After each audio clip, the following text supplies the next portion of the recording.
Capítulo 24 do livro Não é Sorte, a teoria das restrições aplicada em estratégias de marketing. Esse é o nosso bate-papo do vídeo de hoje. Vamos embora!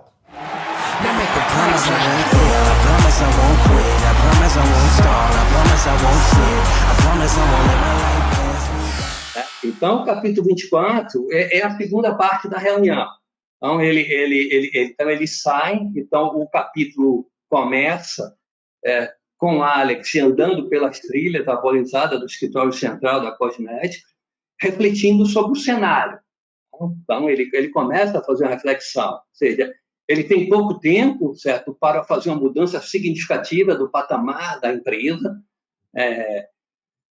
E aí ele pensa qual a estratégia que ele vai adotar para convencer o conselho de administração a adiar a venda, de forma que eles consigam ter um resultado melhor e, com isso, consigam ter um melhor valor de venda para a empresa como um todo. Outro problema que ele precisa também tratar é que a Unicor está com uma péssima classificação de risco, né? Os acionistas já tinham colocado isso para ele, então por isso precisavam vender as empresas para melhorar o caixa da Unicor, né? E aí ele começa a refletir também qual seria o aumento sobre o retorno do capital empregado se ele conseguisse implantar a solução proposta. Então, também, quanto eu conseguiria ter de aumento do resultado da empresa sobre o capital empregado em si e, com isso, aumentar o valor da empresa, aumentar o valor de mercado da empresa. Porém, ele começa a pensar que vai ser devastador ficar 4 meses sem vender grandes quantidades no mercado agressivo e inovador que eles atuam. Então, como deixar de vender, fazendo essa mudança de patamar e fazendo essas entregas diárias, ele teria essa perda de 4 meses que a Susan já tinha colocado para ele. E aí ele verifica o seguinte, mas o impacto da contabilidade de custo ele vai repercutir mais ou menos de uma perda de mais ou menos 2 meses entre a venda e receita. Então esses 4 meses sem vender, ele daria mais ou menos uns 2 meses aí de perda de receita. Entretanto, a expectativa de aumento em torno de 25% a 30% de vendas que a Susan previu irá acarretar um resultado em torno de 150% a cada ano para frente, né? E aí ele começa a pensar, isso é melhor do que uma mina de ouro. Então, como reverter isso? Como convencer o conselho em ter mais prazo para obter resultados da solução versus a necessidade urgente de resolver o problema de crédito da Unicor? Então, ele começa a ficar nesse dilema de começar a pensar, e ele também entra o outro dilema que ele também começa a pensar, certo? Se ele adiar a venda da Cosméticos, ele vai dar sentença de morte sob pressão, vendendo para os retalhadores e sucateiros. Então, porque ele vai ser cobrado para vender a outra empresa. Então, também é um dilema forte que ele tem. Então, o Alex começa, então, a refletir, certo? Que a solução das Cosméticos está bem encaminhada. Entretanto, ainda existe um ramo negativo que precisa ser equacionado.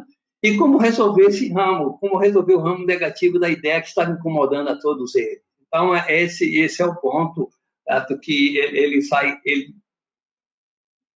volta refletindo para o escritório, né? Então, aí, na continuidade, o Alex volta sozinho para o escritório e liga para a Julie, certo? E expõe aí o quebra-cabeça.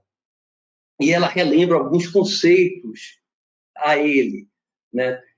Que quando uma injeção leva a novos efeitos indesejáveis, as pessoas tendem a considerar a injeção impraticável e simplesmente ignoram. Ou seja, então, esse é um ponto que ela relembra isso para ele. Então, esse ramo negativo, as pessoas, né, a equipe aí do Bob, ele deve ter desconsiderado essa situação ou não tratado essa situação da melhor forma possível.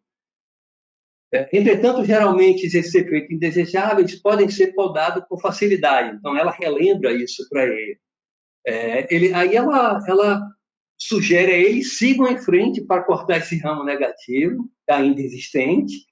Muita coisa está em jogo e, no final, vai funcionar. Então, ela dá esse ponto positivo para ele, né? Ela dá esse ânimo a ele, né? E aí os outros voltam, e a reunião recomeça.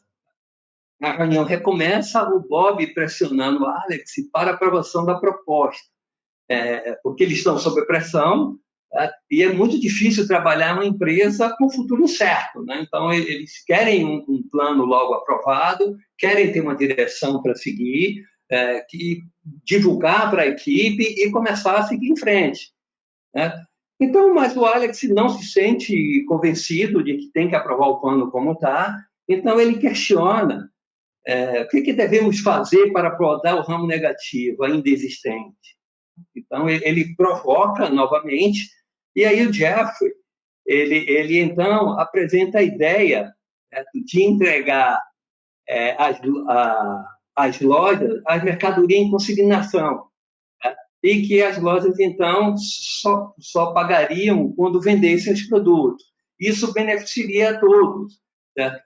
Principalmente as lojas, as novas lojas, tá? que estariam sendo beneficiadas com essa nova oferta deles. Então, eles começam, então, a explorar esse assunto. Entretanto, eles não tinham a mínima esperança de que o Alex aprovasse essa proposta. Ele achava que o Alex não iria aprovar essa proposta, que essa era uma proposta tinha várias vulnerabilidades que eles conseguiram enxergar, mas o Alex, então, ele achou interessante e, então, ele inicia, ele propõe uma discussão sobre essa proposta. Então, ele então coloca que os produtos dele teriam uma melhor e maior visibilidade, né, nas prateleiras das lojas, porque eles conseguiriam ter um espaço reservado. Então, ele sugere que negocie com as lojas um espaço reservado, já que eles vão colocar em consignação. Então, eles teriam esse espaço reservado somente para os produtos da cosméticos, e com o reabastecimento diário das mercadorias, as lojas terão que informar regularmente as vendas, tendo que pagar os produtos vendidos, e com a redução do prazo de pagamento. Então, isso eles teriam, vamos dizer, eles também teriam ganho, tá? Então, como eles vão repor diariamente, os produtos que foram vendidos, as lojas pagariam com menor prazo do que estavam pagando até então, que era em torno de 120 dias. Isso teria um ganho no fluxo de caixa da cosmética, né? Então, eles começam a avaliar esse aspecto, porque o grande receio, quando começou essa discussão, é que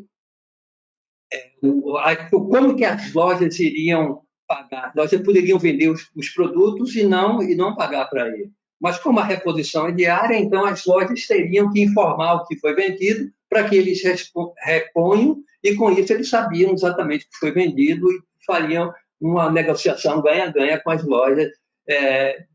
Eles fariam a reposição diária e receberiam com menor prazo de entrega. E aí, então, eles começam a discutir, começam a analisar de como eles têm 57 milhões a receber de produtos já vendidos, em função do grande prazo de entrega, em torno de 116 a 120 dias, eles não terão problema, certo, para financiar os 34 milhões que são necessários em 45 dias para implantar a solução. Então, eles verificam que, com a redução do recebimento, das vendas pelas lojas, porque eles estariam repondo diariamente e saberiam que foi vendido, isso eles diminuiriam o fluxo de caixa deles. E esse dinheiro era um dinheiro que eles teriam que eles precisavam para financiar justamente essa mudança de patamar, essa mudança e implantar essa nova solução de marketing, certo? Que eles acharam interessante.